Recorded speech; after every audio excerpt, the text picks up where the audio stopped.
The whole world will change when this war starts because the lights are going to go out and they're going to stay out. Israel is trying to provoke an Iran-Israeli war for over 3 years now, and Iran has done nothing because they haven't been ready yet. But I think they're now getting ready. The globalists want Iran destroyed because it's the only Middle Eastern nation that is capable of producing its own arms without dependent on the East or West. Nothing in the Middle East or in the Battle of Ukraine is going to create a nuclear war that's going to start World War III. That's only going to start when China's ready to enter the war, and so the trigger event for World War III will really happen in the Far East.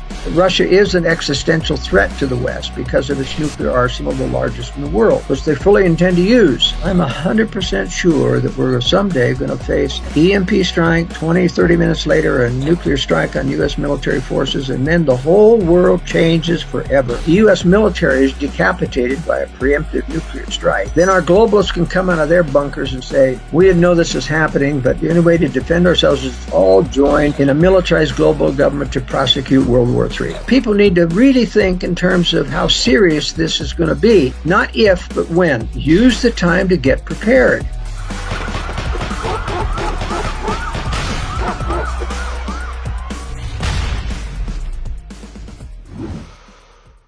Hi folks, Canadian Prepper here. It's an honor once again to have back on the channel Joel Skousen, who's a world-renowned expert in home security and constitutional law. He's the author of the book Strategic Relocation, which is a great book for preppers, would strongly recommend.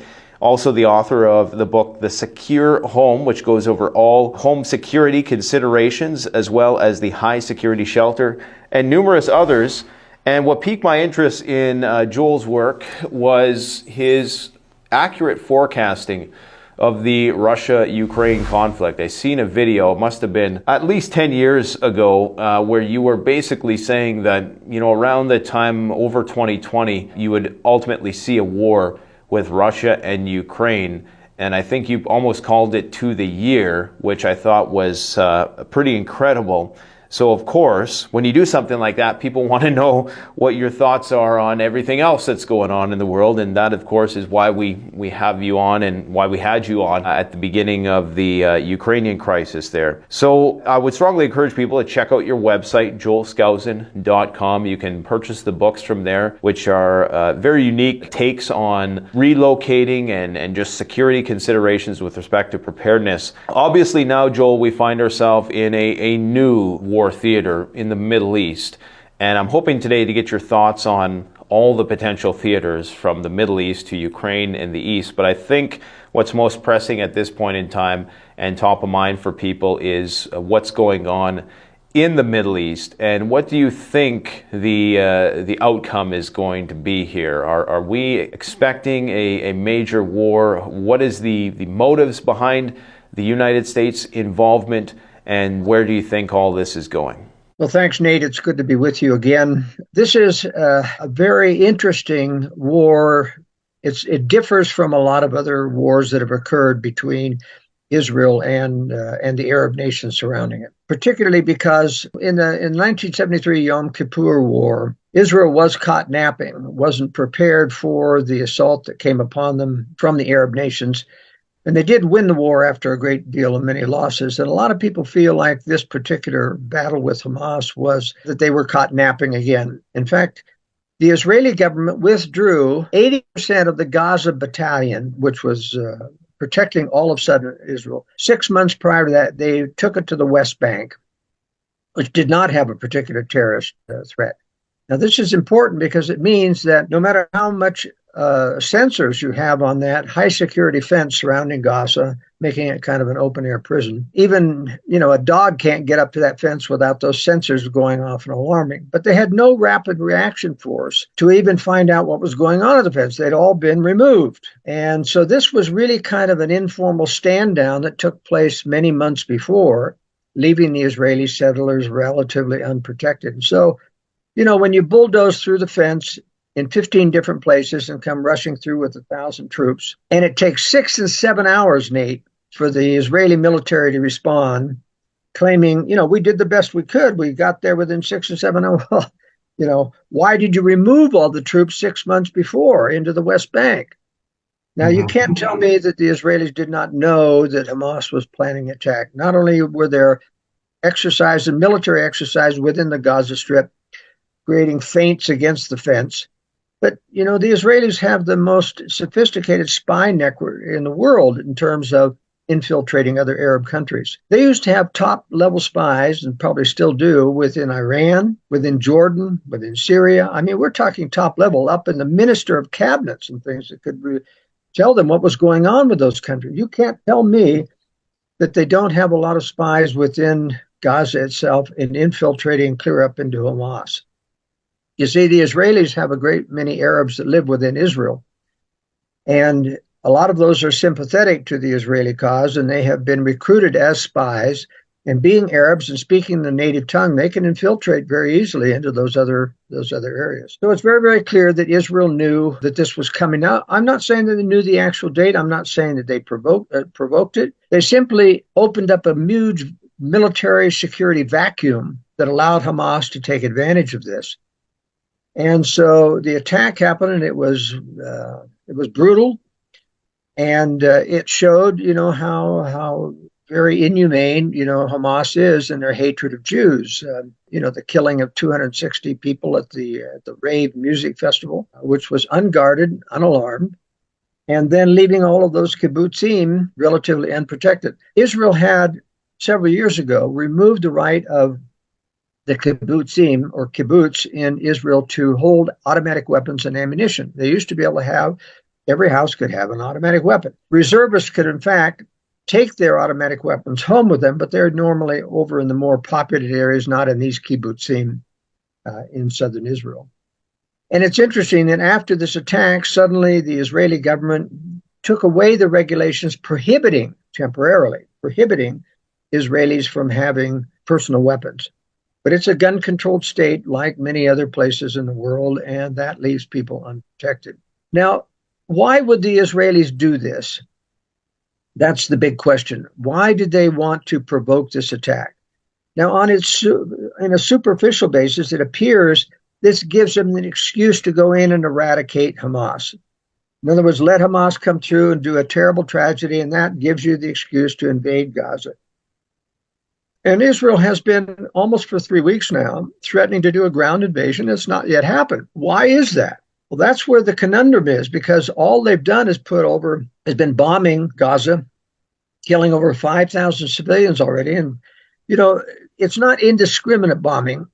They do, and that proves that there's a lot of spies within Gaza. They know where Hamas hides out. They know where their bunkers are. They know where their tunnel systems are. They know the apartment. And Hamas is pretty ruthless. They put operational centers in hospitals, in schools, so that when the Israelis come to bomb them, that they can, propagandize the world. They're bombing hospitals and schools. Last week, Brigg talked about the fact, though, that the Al-Ali hospital bombing probably was not an Israeli bombing, but an errant rocket going. And I go through all the evidence of that. The shrapnel just doesn't match a bomb. In fact, the hospital was not destroyed. Only the windows were blown out. And a bomb, of course, would have done a lot of destruction there. The body count was exaggerated tremendously in that. There weren't 500 people killed on that, maybe 50.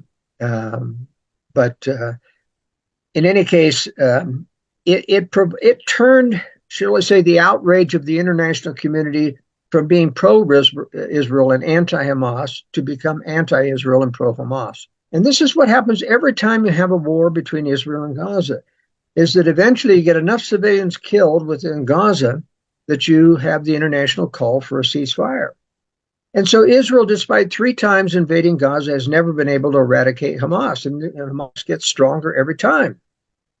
Israel has a total blockade around that, and yet they're able to smuggle in enough explosives to create rockets, thousands of rockets. Over 5,000 have been launched into Israel.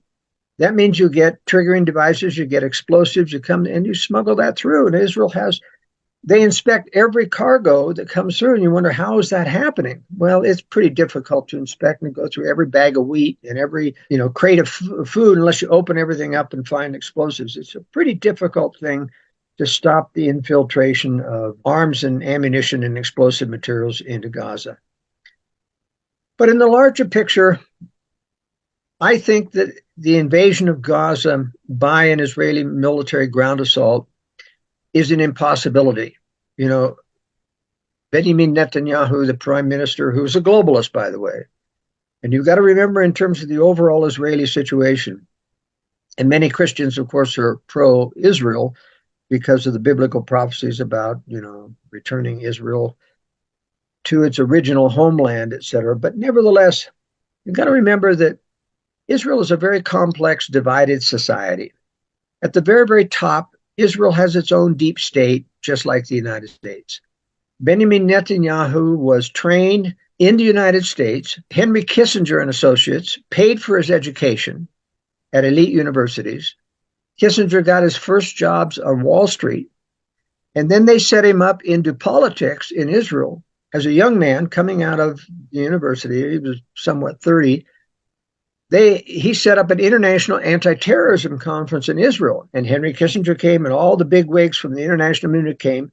And in Israel, anybody who can set up a conference of that size and bring in all these high-powered people is instantly a political leader. And that's how Netanyahu got his start in politics, is through the globalists, Henry Kissinger and Associates. He's one of the most corrupt prime ministers. There's been a lot of corruptions ever since Ariel Sharon, and taking a lot of money. And yet, because there's their own deep state, no one's ever been able to prosecute. I mean, the prosecution's been going on now for over a decade, and no one's ever finished that prosecution and got it through the courts.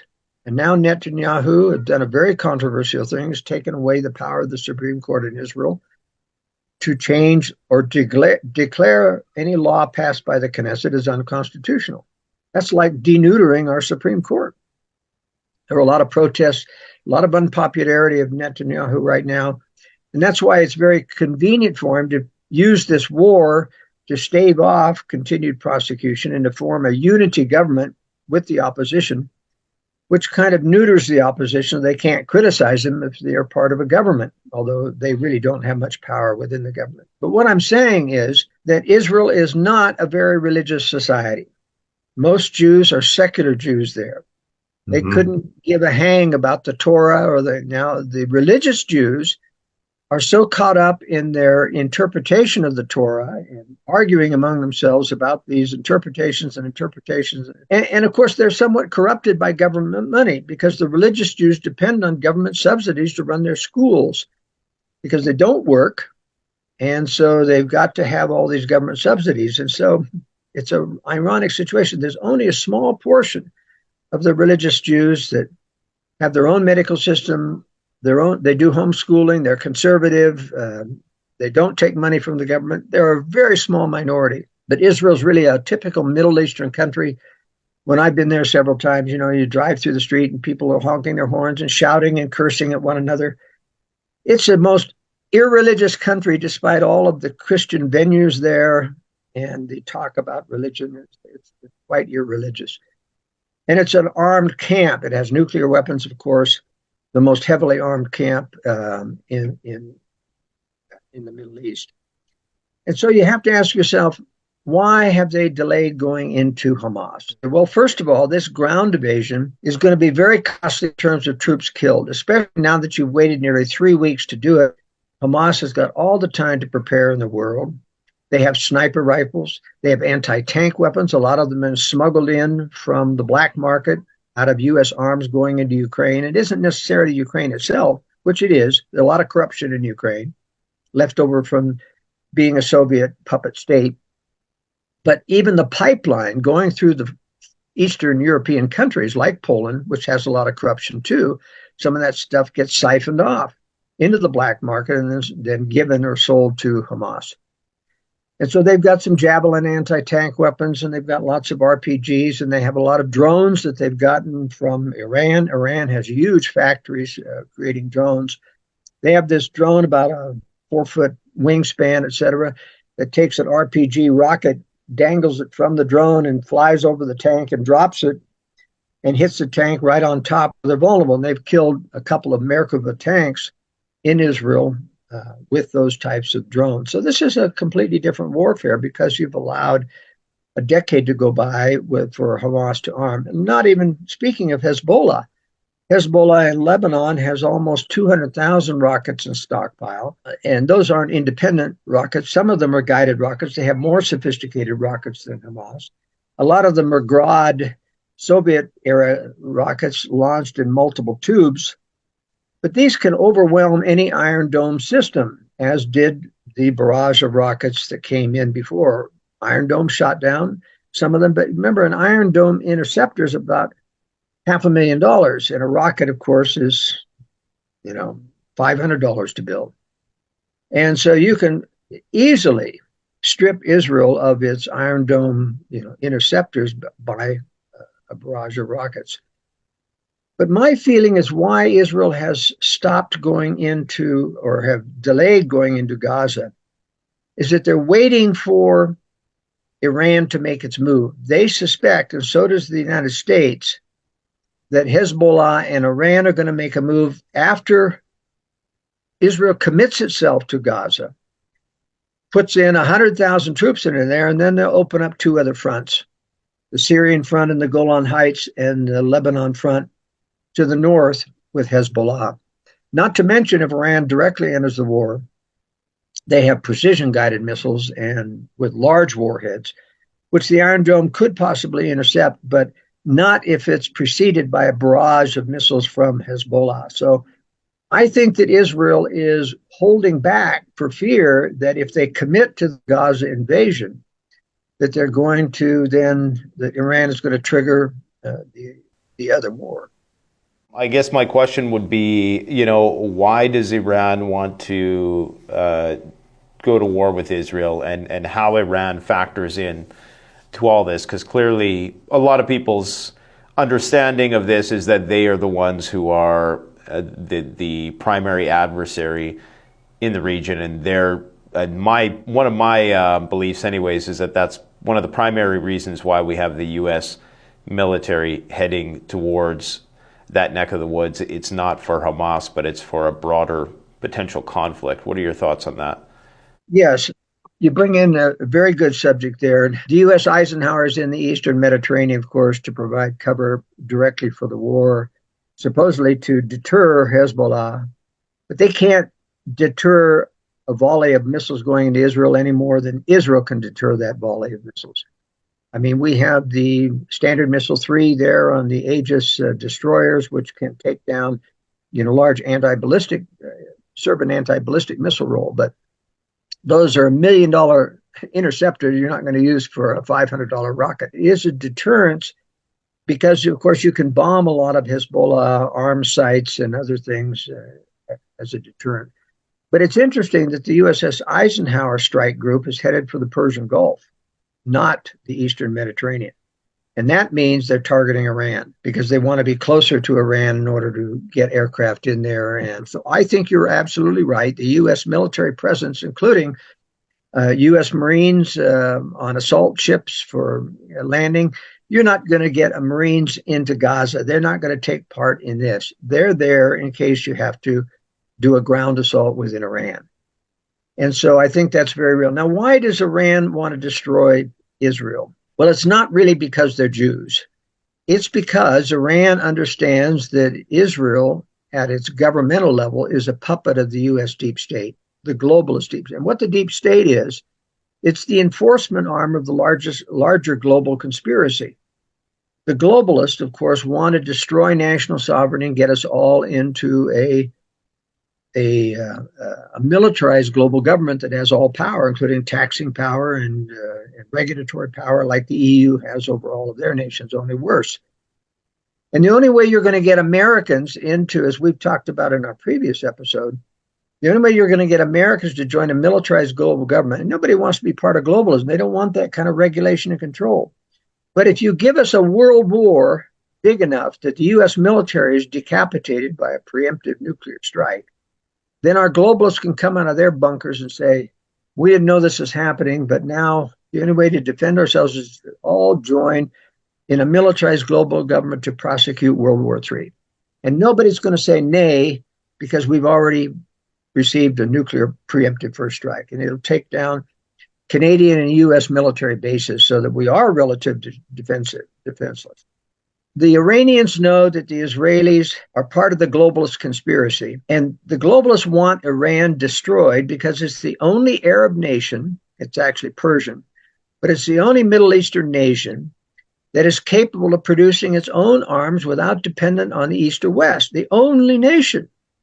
Every other nation, Saudi Arabia, Jordan, gets their arms from East or West, not Iran. They have a formidable armaments industry. They're building all of the drones that are in the Ukraine war. They have munitions. They have RPG rockets. They have ballistic missiles. I don't believe they have a nuclear weapon yet, though they are trying. But you see, Iran sees themselves up against the globalists who want to destroy them. So it is relatively a self-defensive. Now, I'm not justifying Iran as a nice government. It's not. The people themselves, at least the educated people, would rather they not be ruled under Islamic regime any more than Hamas. Hamas is a radical Islamic machine too. And the people would rather not be, ruled by them. But the point is that there's the war between Iran and Israel is inevitable.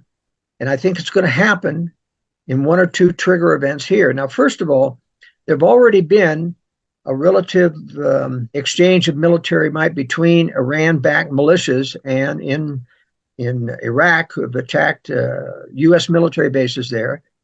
They have attacked the U.S. military bases, which are illegally occupying the oil area in northern Syria. And in fact, ISIS is essentially gone, even though that was a U.S.-backed operation. The deep state created ISIS by taking about 50% of the Syrian rebels that they imported from Tunisia and Libya into Syria to overthrow Bashar al-Assad, and took about half of those and made them into ISIS and gave them priority on weapons and sent them into Iraq to do all the damage that they did.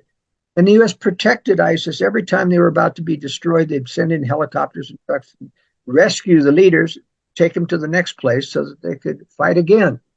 In fact, in the last battle of ISIS in Raqqa in Syria, the U.S. hired and paid for 50 semi-trucks driven by Arab drivers to go in and rescue ISIS, their families, and their heavy weapons. Now, this was supposedly a ceasefire where you leave your weapons behind and we let you come out, but the U.S. rescued their heavy weapons and brought them back to Syria, northern Syria, where they originated.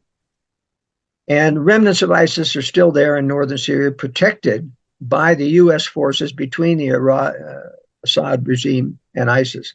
So they're not only keeping Assad from having the oil that he needs to rebuild his war-torn country, but they're also protecting ISIS from attack from Syrian military. You see, Iran does have a defensive motive. They know that they're in the crosshairs of the globalists and that Israel is the one that's going to start the war. Now, Israel has been trying to provoke an Iran-Israeli war for over 3 years now by attacking Iranian militia bases in Syria, almost weekly. You have Israeli attacking them, and Iran has done nothing. They haven't taken the bait because they haven't been ready yet, but I think they're now getting ready. They've been, in the meantime, building up the military aspects of Hezbollah and Hamas and in Yemen. And so there's a lot of firepower there that if they unleash that against Israel and the United States, there's going to be a lot of damage.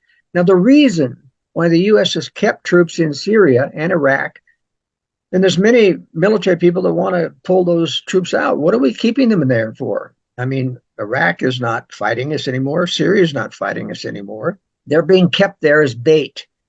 They're being kept there to be bloodied by Iran when this war starts, which will justify the U.S. entering the war. They've hit our troops, so we're going to go in after Iran, and that's why they're still there.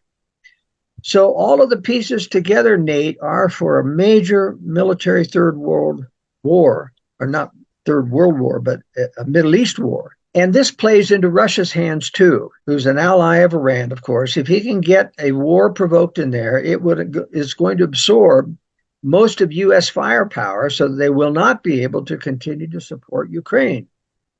And that will allow, some relief for the Russian forces which are battling Ukraine there. So there's a wider aspect here. But let me assure your listeners, nothing in the Middle East or in the Battle of Ukraine is going to create a nuclear war that's going to start World War III. That's only going to start when China's ready to enter the war. And so the trigger event for World War III will really happen in the Far East. The trigger will happen in either Chinese invasion of Taiwan or North Korea responding to U.S. defense of Taiwan by attacking South Korea and U.S. forces as well. That's going to trigger World War III, but only when China's ready. And Kim Jong-un of North Korea is a puppet of China. He's not going to make a move until China gives the go-ahead, and China isn't going to tell him to move until they're ready fully militarily, and they're still building tremendously. The biggest military building operation in the world is going on in China right now. And so you don't think that the potential of the Israelis then to be overwhelmed by Iran's advantage in terms of conventional firepower and just fighting a war on multiple borders, do you think that might prompt them to utilize the nuclear option? Well, that's always a possibility. Their nuclear weapons, are local. They can't get out of the Middle East, but that's where their enemies are, both by aerial, delivered by aircraft. They have bombs, they'll do that, and some of them atop some missiles that they have.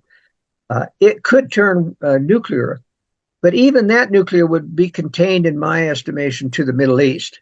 There's no reason, unless you attack NATO or you attack Russia or other things, that's going to turn into a world war.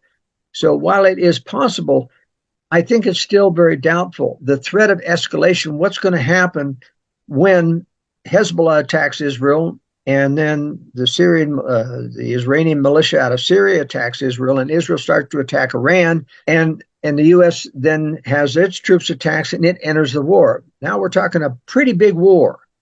We're talking about a major front because of all of the weapons involved. That, I think, is the big risk here, not a world war. And I think it could escalate to the point of use of nuclear weapons by Israel, but that would only be justified if, in fact, some major crime occurred whereby Iran was able to land some major warheads on Tel Aviv or Jerusalem, destroy some holy sites, etc., and justify that kind of retaliation. The world is very sensitive now to revenge, sensitive to the civilian casualties that are happening.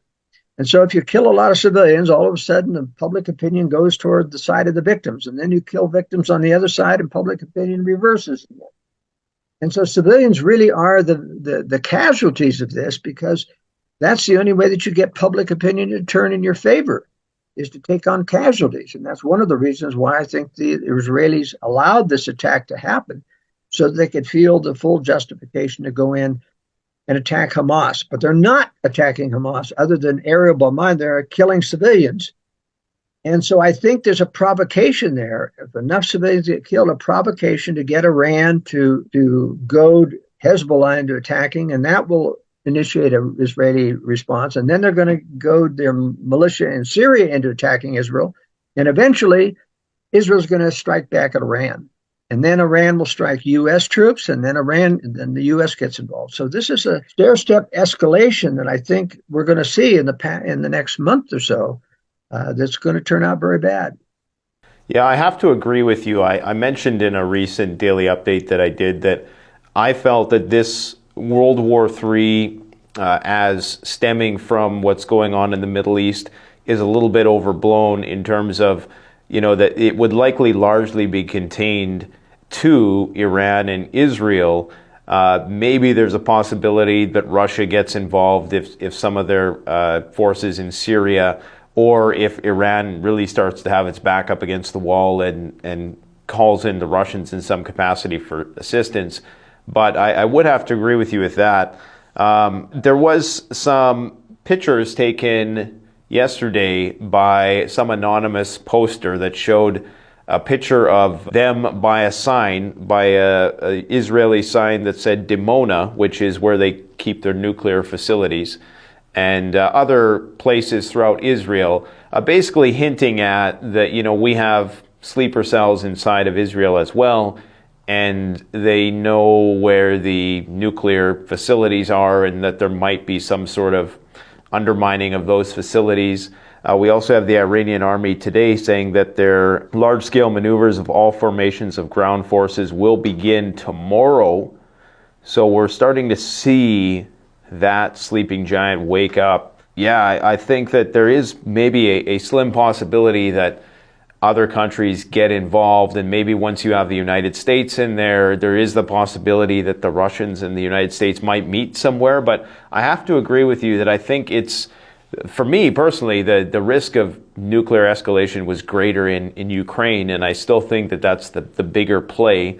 But what are your forecasts, I guess, for how this might play out? And I mean, I know that's a difficult question, but in the next 3 months in the various theaters, so like what might be seeing, or what can we expect in 2024 in the Middle Eastern theater, in the Ukraine-Russian theater, and the Eastern theater?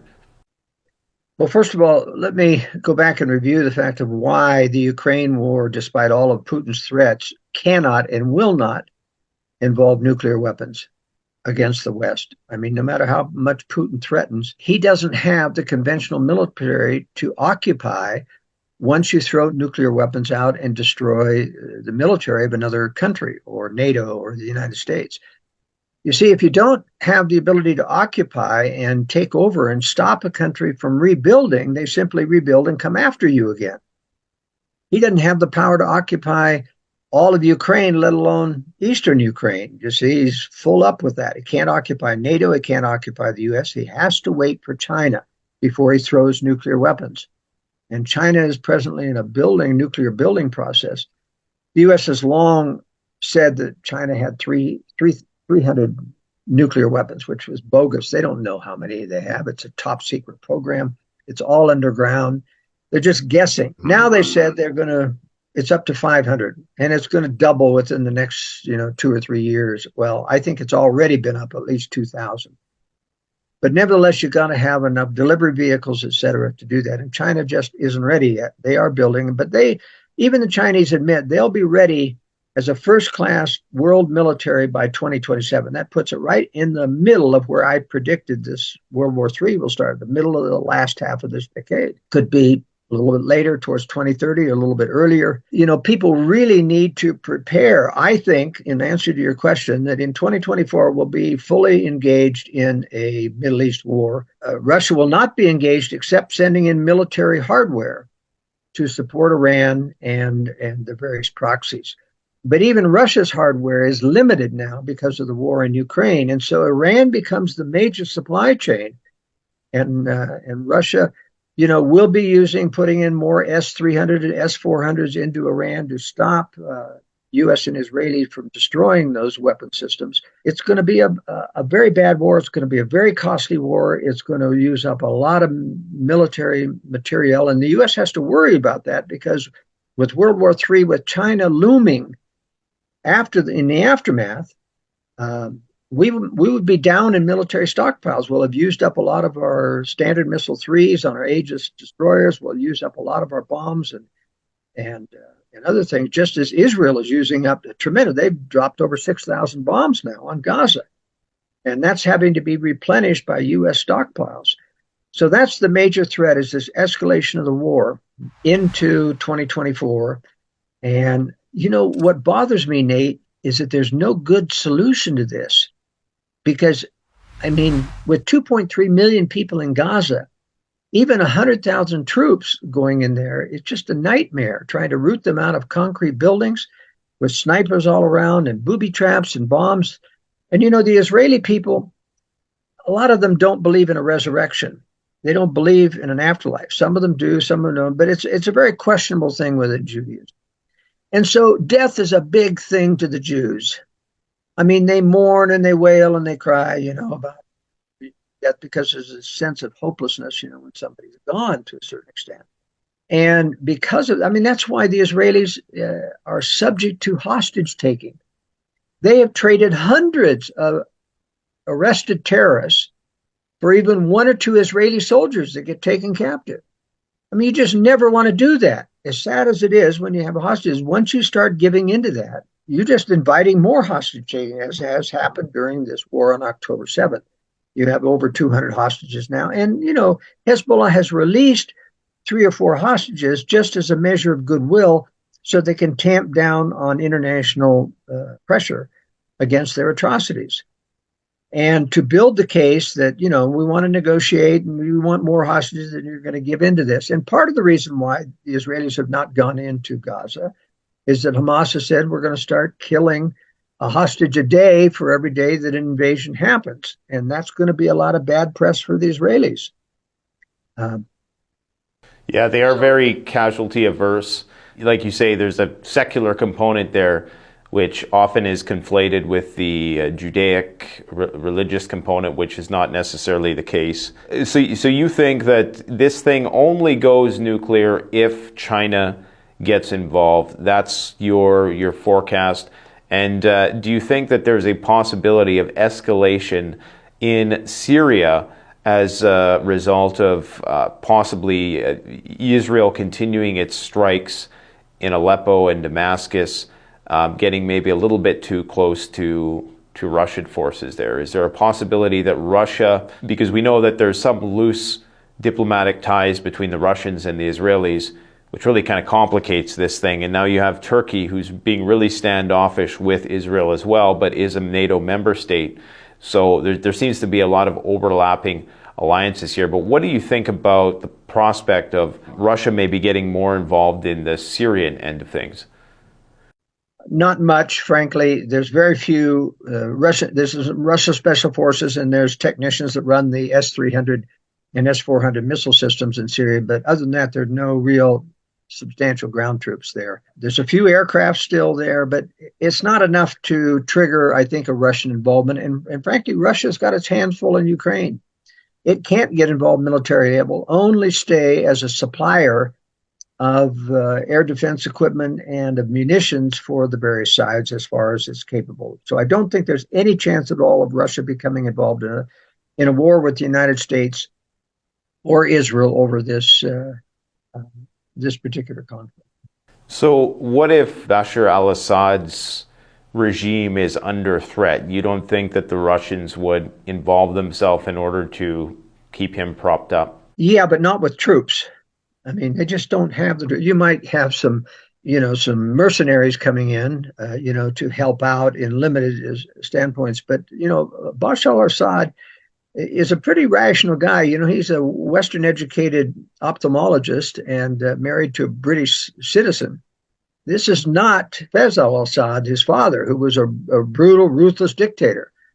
This is his son who doesn't deserve, what the U.S. is. Now, it's true that Bashar al-Assad inherited a kind of a brutal regime from his father, but he's made a lot of changes in there. And I personally think that if we had not antagonized Bashar al-Assad and destroyed his country by bringing in hundreds of thousands of Arab radicals, jihadists from Libya and Tunisia, that he would have been, a moderate influence like Jordan. But we've antagonized Syria unjustly, in my opinion. And what is your forecast with respect to what's happening in Ukraine? We know that the tension is escalating in the Black Sea. There appears to be a rout of Russian forces moving back further away from Crimea as a result of ATACMS. Now you have British fighter jets doing routine defensive sorties there. Well, what do you think the possible outcome is for that conflict? Are we seeing a stalemate, or is it going to continue to escalate? Well, there's no way that either Ukraine can win or Russia can win as long as the U.S. continues to arm Ukraine with advanced weaponry. Like the new ATACMS missiles are the ones that are reaching into Ukraine and destroyed 14 helicopters at one particular base. They got one Admiral Solikov the other day, along with 30 other officers. So that's why they're moving back out of these bases and things, because Ukraine can now reach out. But that doesn't mean that they have the power to occupy or get through those triple-lined defensive measures. You see, while Ukraine was waiting for U.S. tanks, Russia was building that three-tiered defensive position all along the Donbass, which Ukraine has used up a great deal of forces trying to penetrate, and has had some success here and there, but never achieved a breakthrough yet. So, this is a war of attrition, meaning who can last the longest. And, Russia is really reaching its limit in terms of producing weapons to keep this war going. It's got a lot of resistance against further manpower problems, and Ukraine has even a more limited pool of manpower to pick from. So that's why Ukraine is having to rely more and more on advanced Western weaponry in order to make Russia pay in terms of losing a lot of their tanks, a lot of their artillery systems, a lot of their weapons depots, and even headquarters have been under attack. I just see this as a way in which the U.S. continues to diminish Russia's conventional weaponry. And it is a proxy war against Russia, but I think an appropriate one, in the sense that Russia is an existential threat to the West because of its nuclear arsenal, the largest in the world, which they fully intend to use at some point. So by making sure that Russia's conventional ability is diminished significantly, they keep Russia from invading the Baltic states, which are next after Ukraine. And as I explained the first time that we met, you see, in the phony fall of the Soviet Union, in preparation for that grand deception, they put the Donbass and Crimea into the boundaries of Ukraine. Those are all Russian-speaking territories. The only reason they did that is they knew there would be antagonism in the future, which would justify them invading and taking back Ukraine after they gave up Ukraine in the phony fall of the Soviet Union. Well, they put in hundreds of thousands of Russians into Latvia, Lithuania, and Estonia. And those Russians are bottled up in their own ghettos and things and complain loudly about being persecuted. And it's just an excuse waiting for happen to Russia to come in and save them. That's the reason they put those Russians into those countries, so that after the phony fall. So you see, conservatives who don't understand the phony fall of the Soviet Union, that grand conspiracy, who think that Reagan saved us, that the Soviet Union really fell and that it's benign and that Putin is a Christian, it's all a grand deception. He is not a Christian. He is the follow-on leader, a Stalin-type leader. He's killed off the original oligarchs who brought him to power and put in his own minions as younger oligarchs who give him a cut of their ill-gotten gains, making Putin the richest man in the world. But he's anything but a Christian. Even though the globalists have built up Russia and China by giving them aid, I mean, they brought them to power. We brought Mao Zedong to power by cutting off aid to Chiang Kai-shek. We brought the Russian communists to power by giving $20 million of gold to the Russian Revolution, and the Britons gave an additional $20 million in gold. We cut off military aid to the white Russians that were fighting the Bolsheviks so that they could win. We brought Batista to power. I mean, we brought Castro to power by cutting off military aid to Batista. We brought the Sandinistas to power in Nicaragua by cutting off military aid to Somoza. But before World War III comes along, the globalists have to switch sides. They have to stop building up Russia and China, start to attack them. And that's what we're seeing. They're actually doing the right thing now because they don't want to get caught or blamed for having built these enemies. So this is their way of covering themselves by correctly now starting to attack Russia through a proxy war in Ukraine. And so conservatives, unfortunately, are now all following the mantra, Russia must be the good guys because the globalists are against them. And it's just stupid. It's because conservatives have not understood conspiracy theory.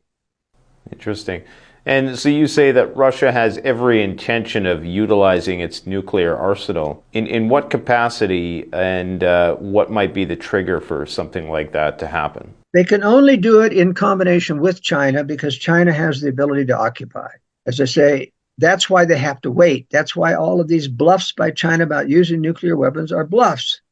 Is because he cannot occupy. He cannot fulfill the need. I mean, nuclear weapons that are new to the military, so you can come in and occupy and take over a country and control. Now, conservatives wrongly think that Putin is fighting against the New World Order because he wants to give us some freedom. It isn't true at all. Russia and China want to establish their own brand of nuclear or of New World Order under their own tyrannical control. And believe me, you don't want to live under Chinese or Russian occupation. So the point is, Russia has to wait for China. And that's why all of this is a bluff and always will be a bluff. And the trigger event will probably be if the invasion of Taiwan occurs and the U.S. does not intervene, it won't lead to World War III. But if the U.S. intervenes to stop it, and remember, the U.S. for many years had said, we're not going to intervene. We believe in the one China policy, that Taiwan's part of China. But Biden made a mistake twice by saying that the U.S. would defend, and the White House came out and tried to disabuse that. But it caused China to think, well, maybe they are going to intervene. So that's what has caused China to hold off in invading Taiwan. They still do military feints, aircraft flying into Taiwan's airspace to try to wear out the fighter jets that Taiwan has in response to this. But I don't think now that the invasion of Taiwan will come until it becomes a trigger for World War III. And why would it be a trigger? Because North Korea has said if the U.S. intervenes militarily to stop China, that they will attack U.S. forces in South Korea and in Guam and in the China area. And North Korea can do that. And remember, we've got 27,000 troops in South Korea, so we have to intervene. The American public would demand it if our troops are at risk in South Korea. And that will bring on World War III, because if we intervene against North Korea, we might have to use tactical nukes, because so overwhelming is the military power of North Korea versus the 50,000 troops South Korea has, that China, if we use tactical nuclear weapons, could say, well, you started it, and then they could launch against and do that preemptive military strike. And remember, Russia and China do not intend to bomb U.S. cities with nuclear weapons. They want to hit military targets only and then blackmail the West into submission. And you might ask, well, how do the globalists intend to win this war if they allow a nuclear first strike to fall on our military bases? Well, I think they have space-based military interceptors to stop any further blackmail from occurring, to stop any further nuclear weapons from threatening our cities. And the reason I think that is because General Mattis, former defense secretary, spoke at a Booz Allen private conference and said, you'd be surprised how many trillions of dollars are going into space that are not on the budget. Well, all the reconnaissance satellites are on the budget. All of the space launches are on the budget, everything. So what's that left? It's got to be militarization of space. And it's not going to be used to defend us. It's going to be used to defend us only after a first strike has been absorbed. Because remember, that's the only way the globalists get Americans and Canadians into a military global government. So you think that they need to almost invite or allow some major attack to happen to prompt everybody to call for some global government's initiative?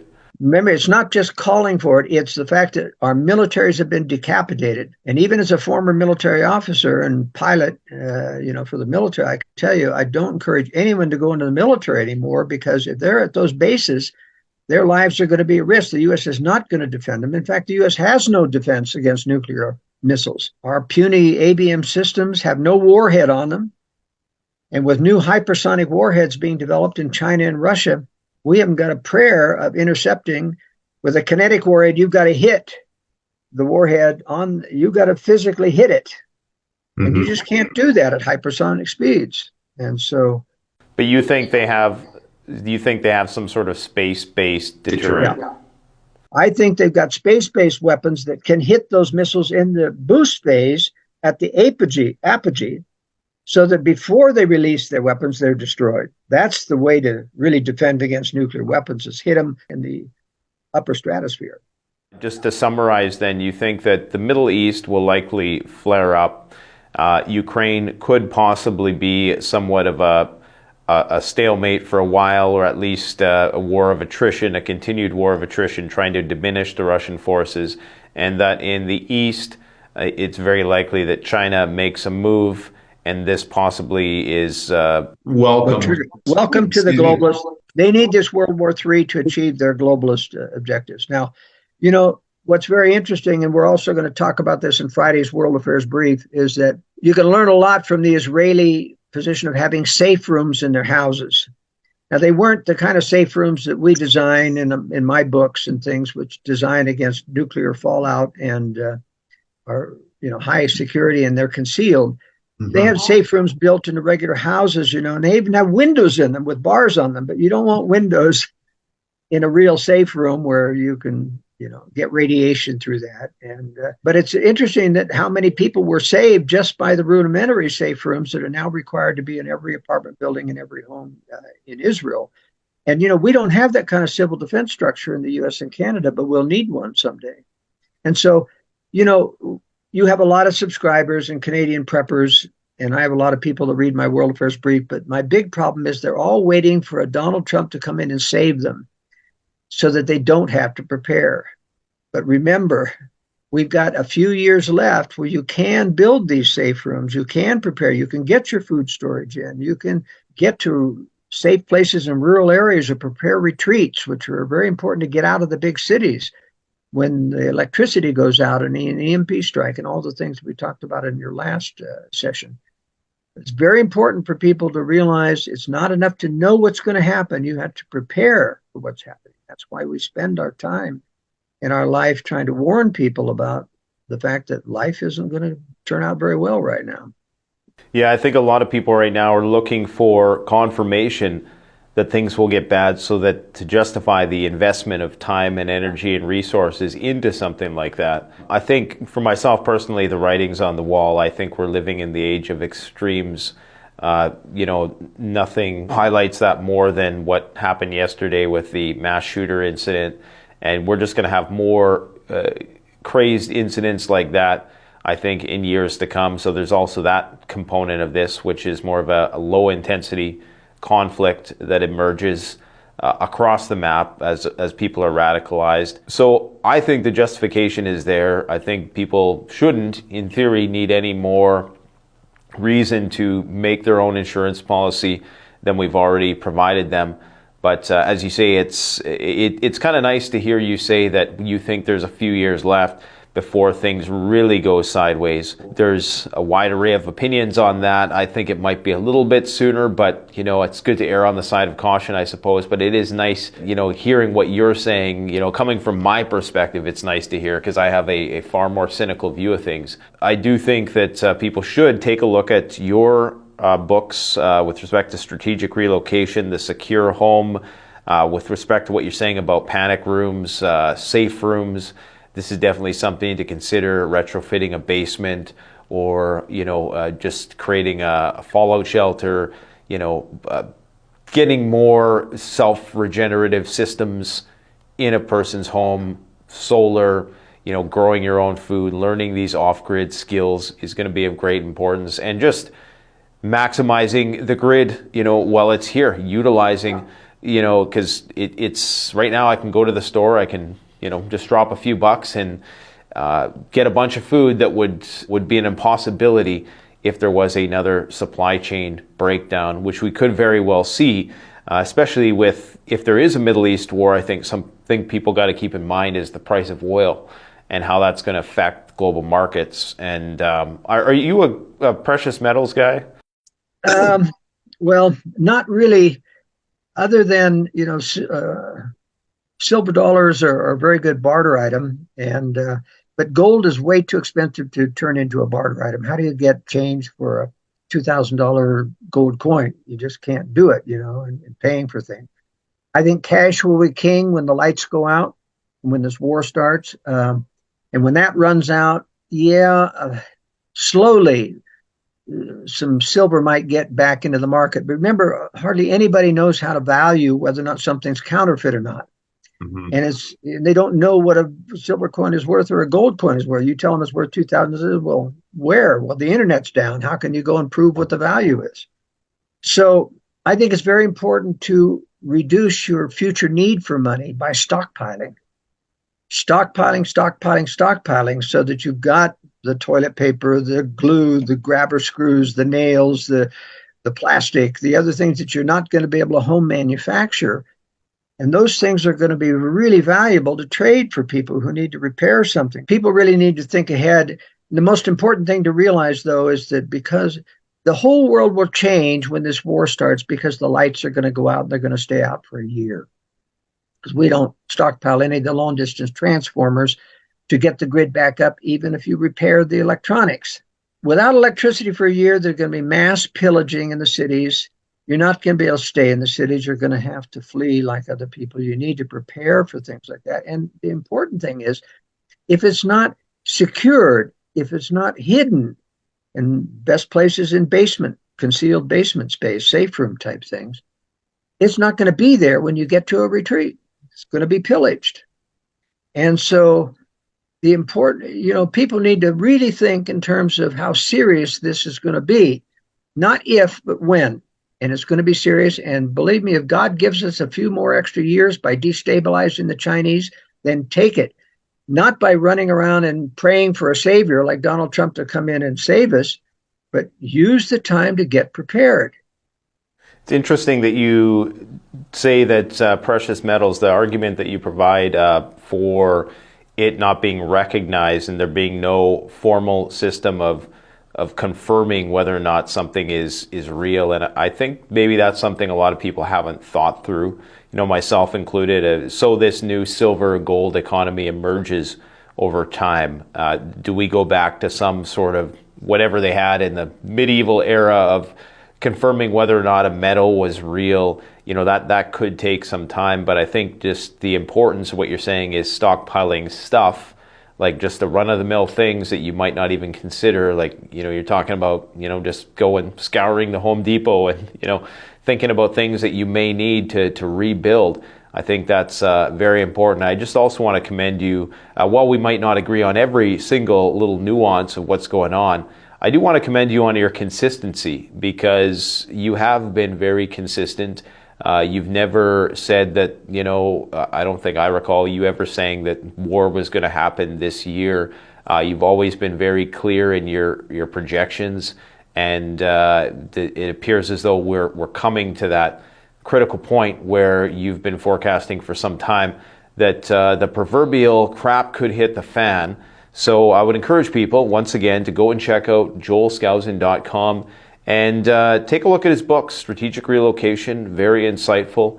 And it's your consistency that has me so concerned, to be brutally honest, because you get a lot of people who, kind of be flash in the pan prophets who will come out one year and say, oh, this is the year that everything's going to go to hell. And then it doesn't, because oftentimes there's a bias where we want things, or we expect things will happen within our frame of time, and but what you're saying with respect to how things might play out is I think it's a realistic prognostication. So yeah, I would strongly encourage people to check out your work. And is there anything else you wanted to? Is there any other area that you think we need to cover before we wrap today's video up? Well, we could go on for hours with all the things that are in my brain about how to prepare and things, but I think this is good enough. Now we'll have to come back and maybe do some more on actual preparations for people. But I want to encourage people to realize that even though as pessimistic I am about the inevitability of war, and the reason I don't give a specific date is I try to teach people how to read the signs of the times and how to read what's going on. There's too many people that really try to get involved in biblical interpretation about these coded prophecies about something's going to happen 2,875 days after this certain thing happens. And, people really want to have an answer, man. They want to just tell me exactly when it's going to happen, and then I'll be satisfied. No, that's not going to happen. We are expected to use our own judgment and learn to see what's going on in the world. And that's one of the reasons why I published the World Affairs Brief, so that people can see through my eyes as an expert in conspiracy about how I think all of these multiple complex conspiracies are trying to work out. It's complex. I mean, if you, for example, in the Ukraine war, don't understand the phony follow the sun, you think the West just provoked it and Russia's just being defensive. Without that understanding how Russia planned, all of these future attacks to get back the former Soviet states, et cetera, after the fall of the Soviet Union, then it balances the scales and you realize, yeah, the globalists are kind of provoking because they want this war eventually.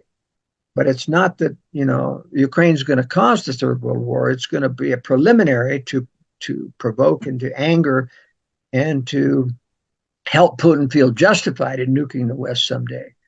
But let me assure your readers, this is going to happen. I'm 100% sure that we're someday going to face EMP strike, 20, 30 minutes later, a nuclear strike on U.S. military forces, and then the whole world changes forever. In fact, I don't ever think, Nate, that the world will completely go back to normal. Forget about the World Economic Forum's claim of an AI robotic society. That takes constant electricity, a constant internet, and it's after this war, it's not going to happen. Because you see, when you have a year of pillaging and anger and murder and killing people, do you think that people are going to knit back together like before? I just think not. I think we're going to see a scenario of constant warfare thereafter as evil begins even to fight against evil. And so I don't mean to say that as a means of saying there's no hope, but there's only hope if you learn to follow the promptings of conscience, which will lead and guide you out of the big cities. You got to be out of the big cities someday. And if you can't leave right now because of your job, you got to prepare an exit plan and prepare a retreat in rural areas. It's only in rural areas, away from the masses of the Mad Max scenario that will happen someday, that you're going to get a semblance. And even though the global government will try to control everything, they generally control the big cities. Very little control ever in the rural areas. And so that's where safety, ultimately, in good living, righteous living, preparation, and preparing to get out of the big cities. That's where the death traps are. So that's my message. Oh, that's great. I think that's very hard to argue with at this point in time, and that's one of my primary missions at this point, is to get myself off the grid into a better situation in a rural environment, not just for the preparedness and riding out the end of days component, but just as a way of reconnecting with nature and getting back to, those old school values that I think are lacking. And I think it's part of the reason why so many people are losing their minds, for lack of better terms, right now. So it's been great to have you again, and we'll absolutely have you back. We can just do a focus podcast or talk on preparedness related stuff in the future if that's something that people might be interested in. I think it'd be good to do, and maybe even focus around the strategic relocation and home security component of all of this. But thanks a lot for coming out, Joel, and I encourage people, once again, go check out his website. Do you have a YouTube channel? I don't. In fact, they would ban me if I were on YouTube. So. All right. Hey, well, it might be worth a shot. Well, you can Google on YouTube, Joel Skousen, and you get a lot of my speeches and a lot of my things that I've given. All right, Joel. Well, thanks a lot for coming on, and we'll talk to you soon. Thank you, Nate. The best way to support this channel is to support yourself by gearing up at CanadianPreparedness.com, where you'll find high-quality survival gear at the best prices, no junk, and no gimmicks. Use discount code PREPPINGGEAR for 10% off. Don't forget, the strong survive, but the prepared thrive. Stay safe.